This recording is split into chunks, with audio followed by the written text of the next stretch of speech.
H.G. Wells' The Invisible Man. A reading for you by Ed French. Chapter 17. Dr. Kemp's Visitor. Dr. Kemp had continued writing in his study until the shots aroused him. Crack, crack, crack. They came one after the other. "Hello," said Dr. Kemp, putting his pen into his mouth again and listening. "Who's letting off revolvers in Burdock? What are the asses at now?" He went to the south window, threw it up, and leaning out stared down on the network of windows, beaded gas lamps, and shops, with its black interstices of roof and yard that made up the town at night. "Looks like a crowd down the hill," he said, "by the cricketers," and remained watching. Thence his eyes wandered over the town to far away, where the ship's lights shone, and the pier glowed, a little illuminated, faceted pavilion like a gem of yellow light. The moon in its first quarter hung over the westward hill, and the stars were clear and almost tropically bright.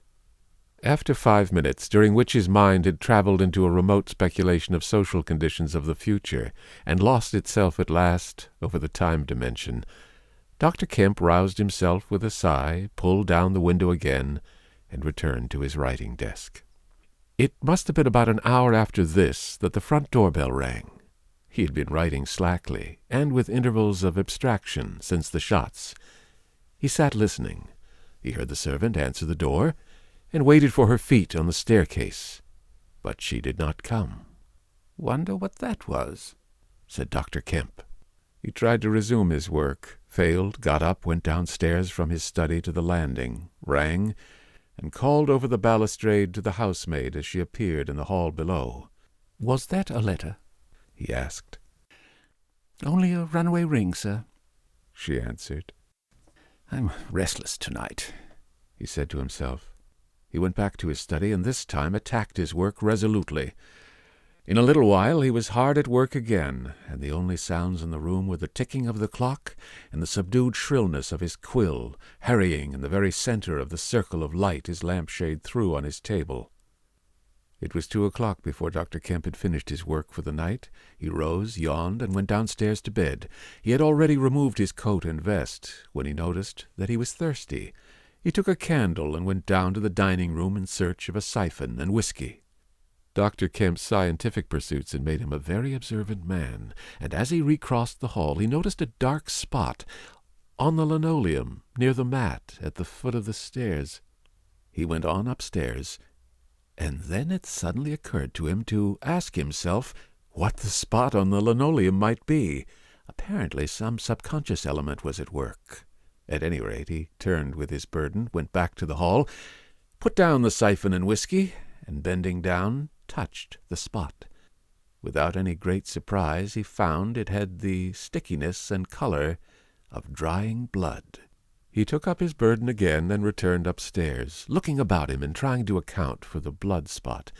On the landing he saw something and stopped, astonished. The door-handle of his own room was blood-stained. He looked at his own hand. It was quite clean. And then he remembered that the door of his room had been open when he came down from his study, and that consequently he had not touched the handle at all. He went straight into his room, his face quite calm, perhaps a trifle more resolute than usual.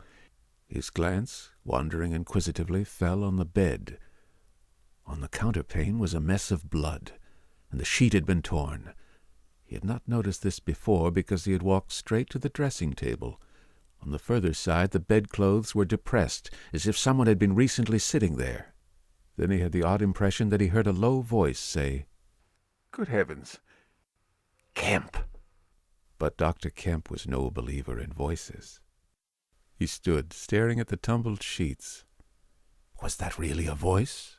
He looked about again, but noticed nothing further than the disordered and blood-stained bed. Then he distinctly heard a movement across the room, near the wash-hand stand.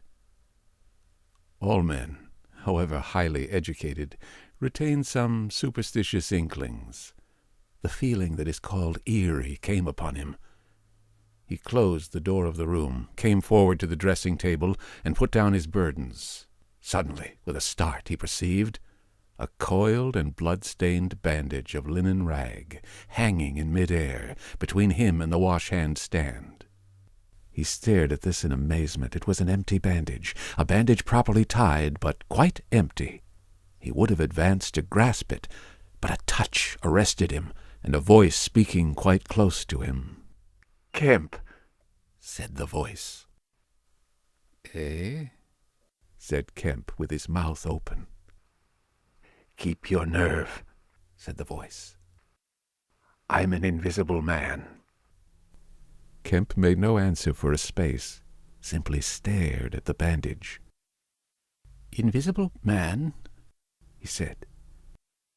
"I am an invisible man," repeated the voice.